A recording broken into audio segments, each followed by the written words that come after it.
So dapat yung una, you do physical examination, history taking, and then you give out your plan. So ito yung tamang process.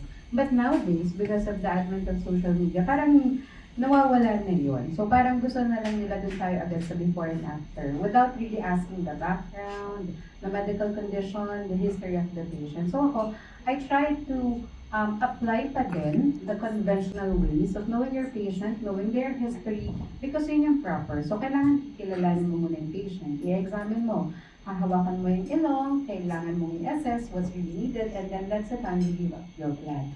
So tingin ko, na-appreciate din ng patient because social media sometimes it gives us the filtered look.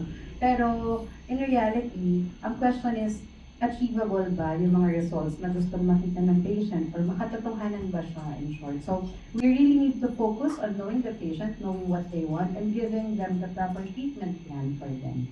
Yep. So I try to stick with the conventional, but syempre apply the modern ways of checking and knowing the patient. Meron po ba kayong mga instances o mga patient na sabi nila na gusto nila ganito yung gusto nilang mangyari sa kanila, and then kayo ay parang hindi pwede ba?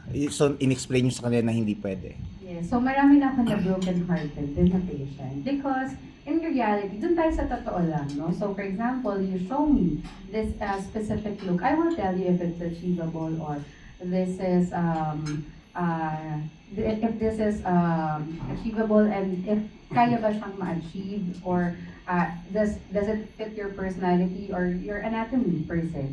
So marami na akong mga na turn down, marami na din akong mga na educate. It's more of educating them na these are the things that we can achieve with your nose or your skin and with your what are your aims, and then binabangga ko lang dun sa realidad na resulta, realistic expectations. Last question for me, Doktora. Bakit po nose? I mean, di ba palaging pag sinabing may gusto kang baguhin sa sayo, sa sarili mo, yung nose yung parang palaging na pinapag-isipan na una. Ano po bang meron sa nose na bakit yun yung palaging nababago? So, brief background about me. I took a bit of a course sa interior designing. So, doon, isa sa di ko makakalimutan na course namin is, part ng course namin is understanding ang focal point ng isang room. Like, when you go inside the room, you check ano yung pinaka-highlight. So, in the face, there's also a focal point, which is your nose. So, nose pa lang yung baguhin mo or ayusin mo, parang madali na yung iba. Or parang ang laki na agad ng igaganda. You agree? I can see yung nods of head.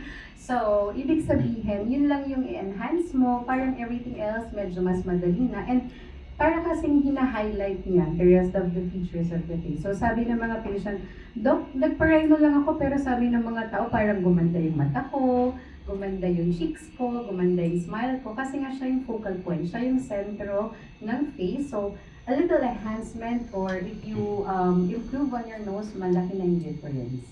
So, also, I became a rhinoplasty patient myself. So, I had my rhinoplasty done. So, diba ganda ng ilong ko? Yan. So, I can totally relate to my patients kasi nga I've been a patient myself. So, I can share to them my journey and glow up journey as well.